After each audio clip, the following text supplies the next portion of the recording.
violence, gore, dark stuff, it's something that we as a society certainly struggle with. Everybody has their own limits when it comes to disturbing stuff. For instance, I could watch a Serbian film or I Spit on Your Grave 100 times, a million times even, because I know it's not real. But as soon as two upper middle class white girls with degrees in broadcast journalism start giggling while describing the murder of an actual child, I will lose my shit. Be into whatever deranged, weird shit you want to be into, but as soon as you start making light of someone's actual pain, I don't know, I'm just out. I'm sorry. That's why I've been struggling with the disturbing movies Iceberg. It's an image that's been circulating the internet for a pretty long time now, and I know it's been talked to death at this point, but please stay with me here. As someone who was already pretty familiar with most of the titles on this list, I was kind of disappointed that it's like 60% real gore and 40% actual movie. I guess this list just kind of focuses more on shock and gore and that kind of stuff and less on like disturbing character studies, and that's what makes me think that the creator of this list might have missed the point of a series of movies on here. Y'all know what we doing today? August Underground, one of the most disturbing film series of all time.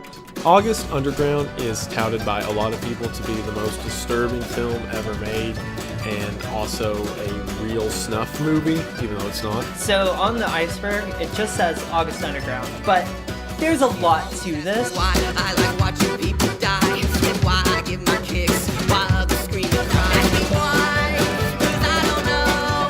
Don't close your eyes, enjoy the show. August Underground is kind of like a mock snuff film, but the creator Fred Vogel is kind of against real snuff films.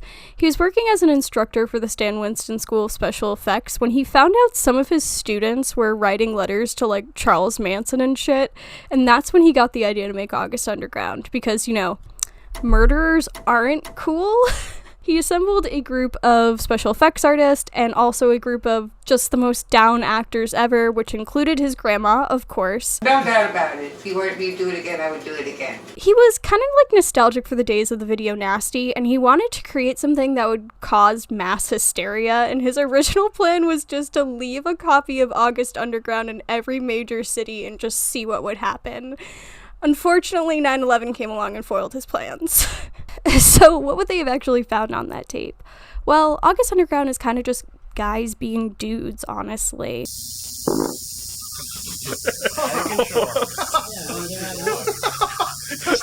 Oh, shit. You're nasty, man. That's fucking disgusting.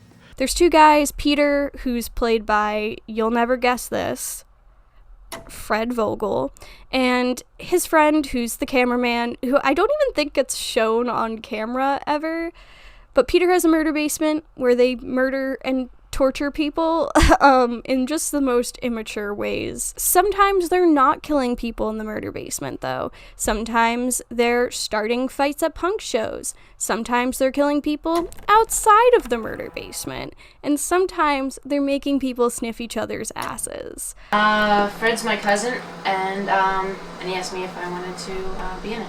The thought of having to sniff my cousin's ass kind of got to me a little bit, but hey, I told Fred I'd do it. I think a lot of the controversy, though, comes from that one storyline, if you can call it that, with the girl and the nipple and the toe and the other stuff. All of the killings in this movie are really gruesome, though. There's just a ton of shit that's actually, like, really hard to watch. Pun intended.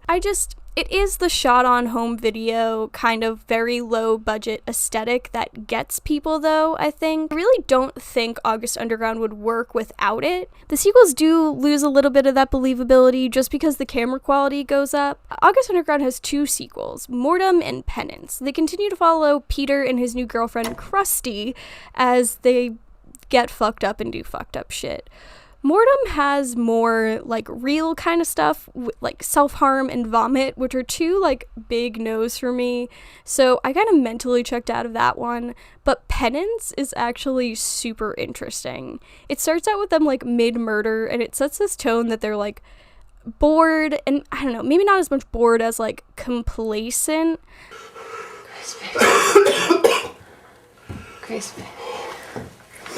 Tell me you got that fucking shit. Honestly, I don't think I can fully elaborate on this without showing some clips that are really not okay for YouTube, but it's like Peter is cutting into someone's stomach and he starts just acting like a dad with a Thanksgiving turkey when you pull out like the giblets and stuff. They start arguing like an old married couple about the disposal of a body, like it's taking out the trash or something. And it starts to get really literal when they, beat and murder a child on Christmas morning, and Krusty just starts, I don't know, she starts doing this like weird family role play stuff. This is really hard to describe because like I have to describe how the whole movie feels, like, cause things just kind of happen and you don't get any reasoning for it. Like it will just cut to them doing a thing. Like it cuts to Peter just like removing the fetus out of a pregnant woman's stomach. And the whole time he's screaming like, is this what you want? Is this what you've asked for? And then it just cuts to Krusty just like sobbing, and she's starting to have these feelings of like guilt and remorse, and she just doesn't want to be there anymore. And I'm gonna have to stop there because if you're like a poor soul who makes it through all 3 of these movies, you deserve not to have the ending spoiled for you. I don't know, it's kind of cheesy, but it's pretty neat. So yeah, I'm not trying to say August Underground isn't disturbing because it really, really is. It's just like, it's also an effective way of showing us how lame some of the killers that might be featured at the end of this list actually are.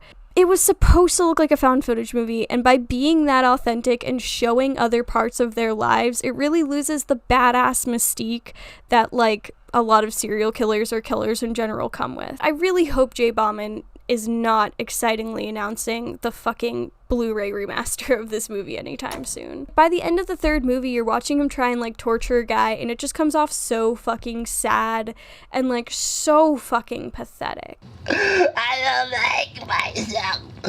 I think I'm ugly. Somebody loves me.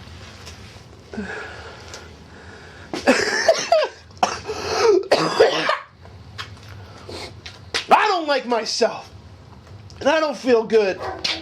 But I still think this is probably the closest thing you can find to a snuff film legally, and it's only on tier 4. The reason I mentioned the iceberg in this at all is because I just wanted to say this: when it comes to disturbing stuff, reviews and tier lists and icebergs and top 10s and all this fucking bullshit, like, it's bullshit. Like, it's bullshit. Like, I can watch some of this stuff because, like, when I see gore and that kind of stuff and I know it's fake, I think to myself, like, oh, that's just corn syrup and dye. Like, don't be scared of corn syrup and dye, you stupid bitch.